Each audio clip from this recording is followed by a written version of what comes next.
Hello again, you sick, twisted weather freaks, and welcome to another fun filled, action packed, and intellectually stimulating edition of This Week in Weather. I'm your host and meteorologist, an all around snappy dresser, DT from WxRisk, the captain of chaos, your colonel of confusion, the commander of catastrophe. Let's talk about this week in weather. And finally, a pattern turned, just like we said it was going to. We didn't say it was going to in December. We said it would be late December, beginning of January, and that's exactly what happened. I know some of my competitors were talking about December turning cold, but that didn't happen. There's record warm temperatures in a lot of places east of the Rockies, and especially east of the Mississippi River. And most of the ski resorts up and down the east coast of the Ohio Valley had absolutely no snow cover of any kind for most of December. But that's changed now. We'll get into why it's changed in just a second. And I got to tell you, folks, I'm seeing things. I'm hearing things. There's an old line from one of the Joe Pesci movies. I'm hearing things. I'm seeing things. And we got a lot to talk about, so let's get right to it. First, I want to point out this here. This is from the Twitter page, WxRisk Up All Night. That's because when there's good weather going on, I'm up all night, hence the Twitter name. And this was the last edition of This Week in Weather back on December 30th. We talked about the January 3rd Monday snowstorm and why it could be a significant event, rain going to snow. Virginia, Maryland, Delaware, southern New Jersey is exactly what happened. And then I also made this tweet here on December 31 after the 18Z GFS came out and showed the big storm.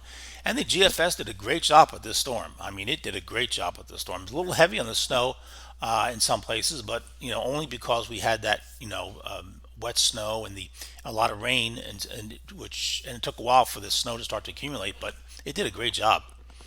And I mentioned here on the bottom, look where it says here, if this is right, a lot of folks will be caught flat-footed or surprised by local TV NWS, because everybody on Friday was talking about rain that might end as a little bit of snow.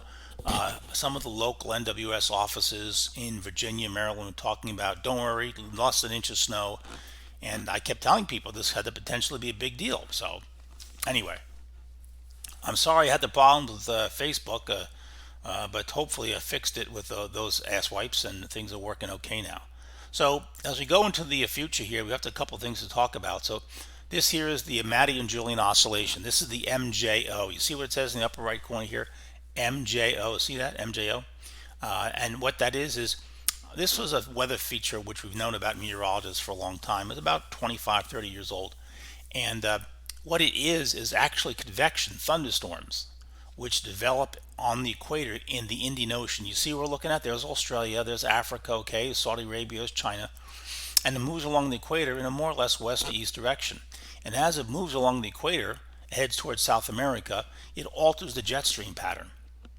I don't want to get too technical about this, but it's important because it's one of the reasons why the jet stream shifts and changes position. There are other reasons besides, but this is one of the big ones. This is another diagram of what happens here. So there's the MJO you see here in the red in the Indian Ocean, and then it moves along the equator, and it sends out these shock waves of energy, as it were, which cause Rossby waves and alter jet stream patterns as it goes from Indian Ocean across Singapore and Indonesia, then along the equator, then into South America. And this is an important feature. Each one of these different areas of the MJO it's divided up into 8 sectors. You can see that 1, 2, 3, 4, 5, 6, 7, 8. And each phase, they're called phases or sectors, but not really called phases. Each one of them corresponds to a different type of weather pattern depending on the month and whether or not you are in neutral conditions, La Nina, or El Nino conditions. So, for example, in the month of January, when the MJO is in phase 8, the cold bias is clearly on the eastern United States. You see that. But it's also pretty dry bias. Now, when it goes in the MJO in phase 1, it's still pretty cold, but look at all the moisture on the East Coast. So both of these phases, phase 8 to some degree in phase 1 in January, are real. Phase 8 in phase 1 in January is a snowstorm signal, very strongly a snowstorm signal. Phase 8 is 2, depending on the conditions, so we'll get to that in a second. Now, this here is the track from November into January.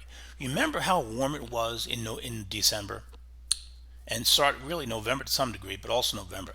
Look how long it took to sometimes. The MJO does not move in a straight line. That's the point here. You see how it does this little loop-de-loop stuck in phase 7 for most of December? And that's one of the reasons why it was so damn warm east of the Rockies. Because look at the jet stream pattern. During La Nina, when you have in the month of December in phase 7, this is what happens. You have this big giant ridge centered over the southeastern United States, and the trough, the jet stream, is over eastern Canada. So there's no mechanism to deliver the cold air in. If you look at the temperatures for the month of December, the only place east of the Rockies where temperatures were not a blowtorch were the Great Lakes in New England, because of this little bit of a trough here bringing the cold air down. But everybody else was a blowtorch, and there was no Arctic air coming anywhere into the country. So this is what phase 7 does. It's a very warm pattern, and that's what you can see phase 7 right there. Now look what's happened. Okay, so this here's the European on the left hand side. You can see that the black line is where it has been, and the red and the blue line is where it's going, and you can clearly see it moving into phase 8 in January.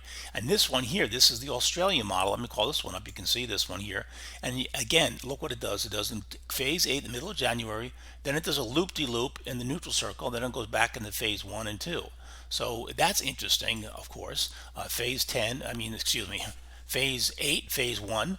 And then here is, I think I have one more to show you. Yeah, this here is the experimental Kyle McRitchie MJO model off the CFS, and you can see that it does a loop-de-loop here in phase 8, and then it goes into phase 1 by the end of January.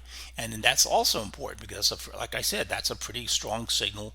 That's a cold and wet pattern on the East Coast, so that would be significant. In phase 8, this is what the jet stream pattern looks like. Wow. That is a monster trough on the East Coast, a huge ridge on the West Coast, and potentially snowstorms on the East Coast. Potentially. We don't know that yet. It depends on the shape of the trough. So, but the phase 8 can be quite impressive. Now, if the trough is broad, then what happens is you get this. You get no precipitation on the East Coast or the Midwest or the Ohio Valley. But if the trough is tight and narrow, then maybe you can. So we'll have to see how that shapes up. All right. So that's the MJO. It's looking very favorable. That's the important point here to understand, okay?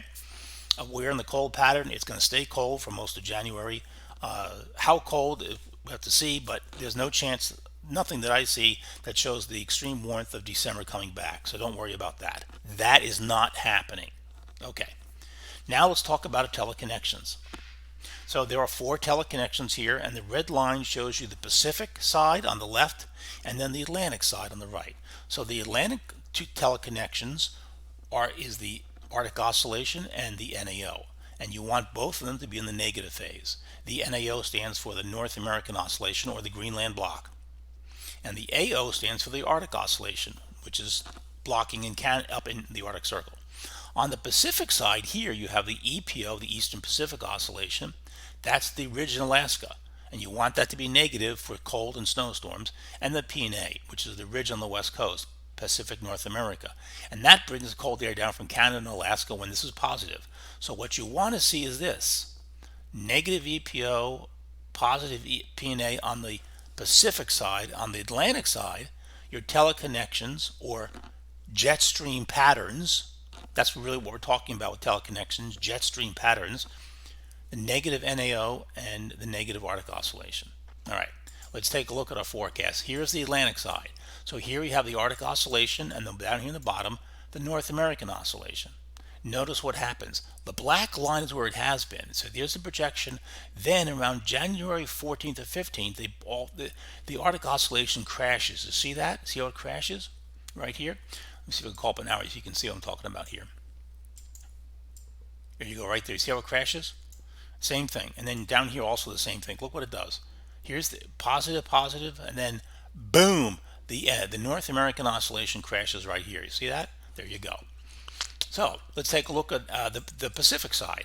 Now on the Pacific side, here's the EPO, and again we can see, let me get my arrow here so you can see it. On the Eastern Pacific side, again, this is the Alaskan Ridge. Here it is, very nicely, you can see it. It's positive, and then look what it does, persistently negative or neutral. going into the second half of January. And the Pacific North American pattern, when we had this huge trough on the west coast, now it's positive, and it stays positive and neutral all the way till the end of the month. So there we go. Now let's take a look at our global models here. So what we're talking about here with the global models, in fact, what I'm going to do is I'm going to save this. There you go. Let me make it a little bigger. Okay, good. So let's talk about a global model. So here, this is a global model from January 2nd. And even back here on January 2nd, there you go. Right there, you can see it. This is for Saturday, January 15th. Look at the negative anomaly right here. You see that? See the negative anomaly? Right there, very pronounced. Here's our ridge on the west coast right here. Okay, there's your polar vortex, and you have a big trough on the east coast with a strong negative anomaly. This is why I'm thinking there's going to be something around the middle of January, and it could be a big deal. We don't know, but it could be.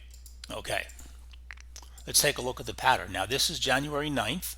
Here's a new trough coming in, a bit of a ridge on Sunday, with a little warm air ahead of the next cold front, and then the trough comes crashing through. We get this big ridge on the west coast, and there's an area of low pressure that's moved into California. So that's the jet stream pattern for early next week. And then we can see the cold front coming through with the rain on Sunday and Sunday night. It's mostly rain. It might end in snow. Yeah, okay, maybe, but nothing to get excited about. But take a look here at the big cold high, 1040, 1045 millibars, Arctic high right there in Minnesota.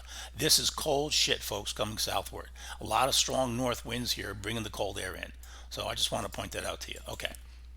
Now, beyond that, here is the European model from early on this Friday morning. And you can see again the ridge on the west coast, right here. Big strong ridge, goes all up to Alaska. There's your polar vortex. And then look at the trough right here. And you have low pressure developing. So we have a split flow.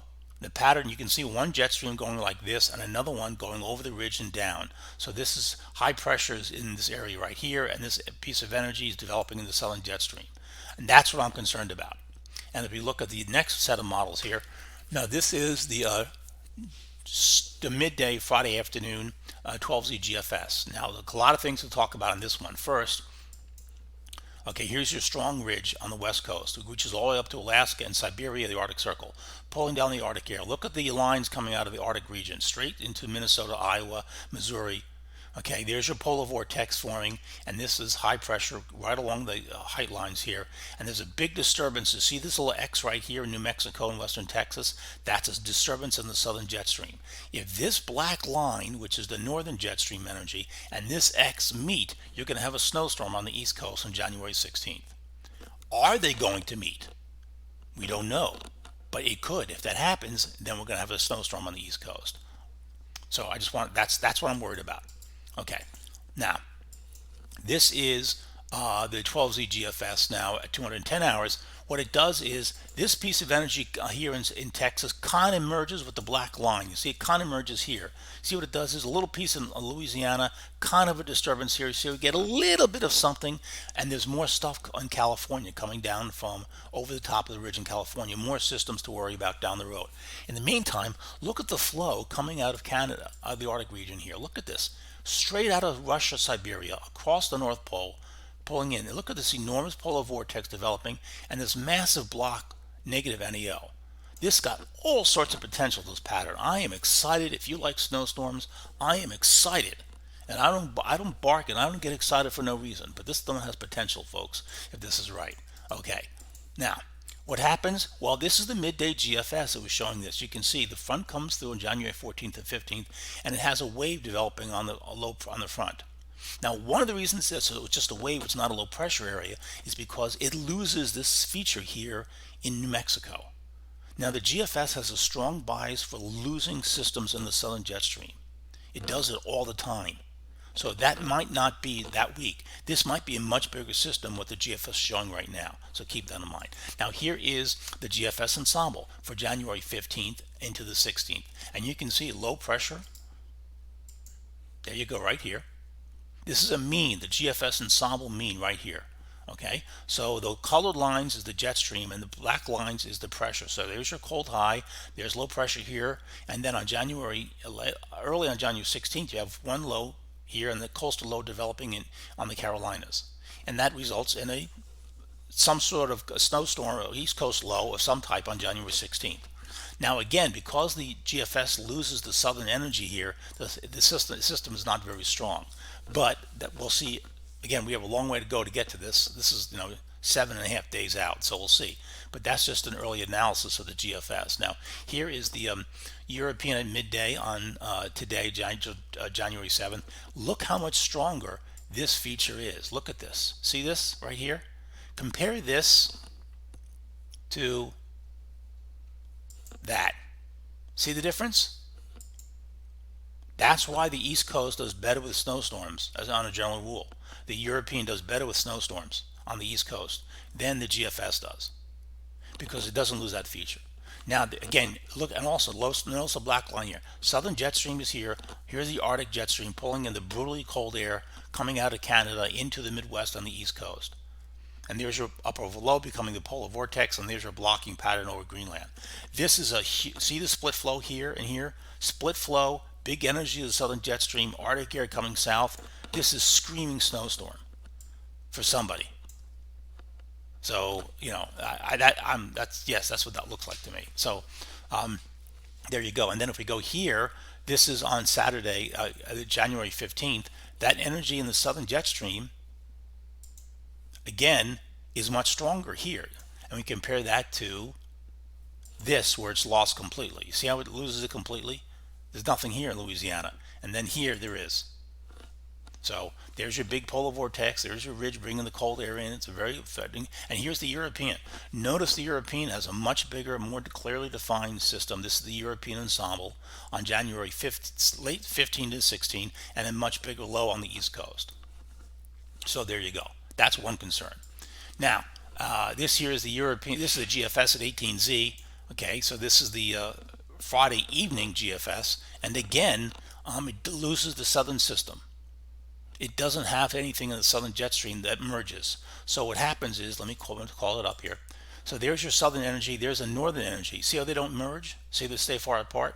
So that's why it's no big deal.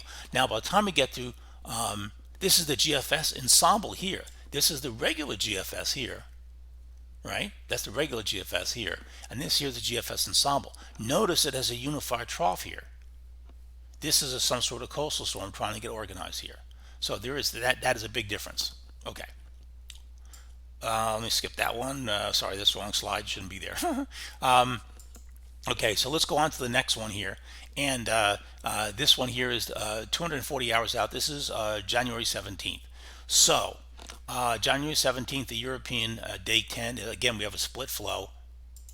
The southern jet stream is here. The northern jet stream is here.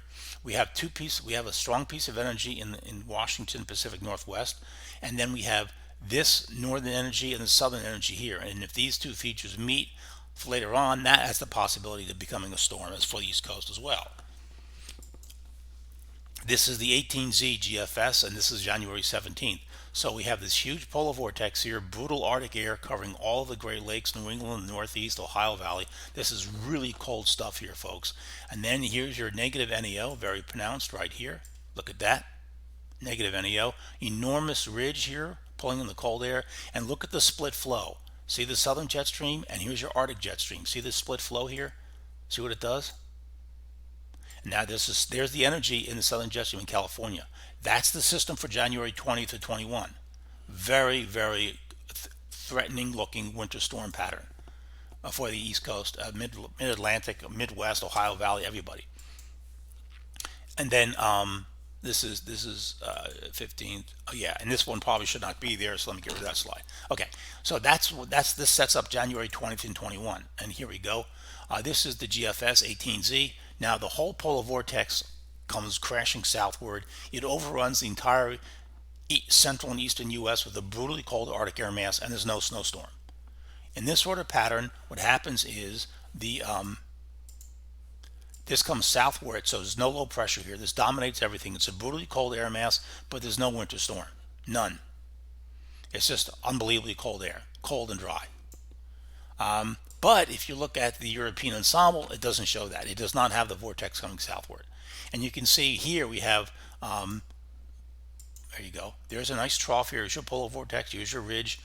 Negatively tilted trough in the Mississippi, Midwest Ohio Valley that supports some sort of East Coast development there. And then this is the European Ensemble for January 21. You can see it also here. This is the 12Z run. This was the 0Z run. The afternoon run is very consistent, very in agreement with the physics and the meteorology. It matches what it was showing earlier.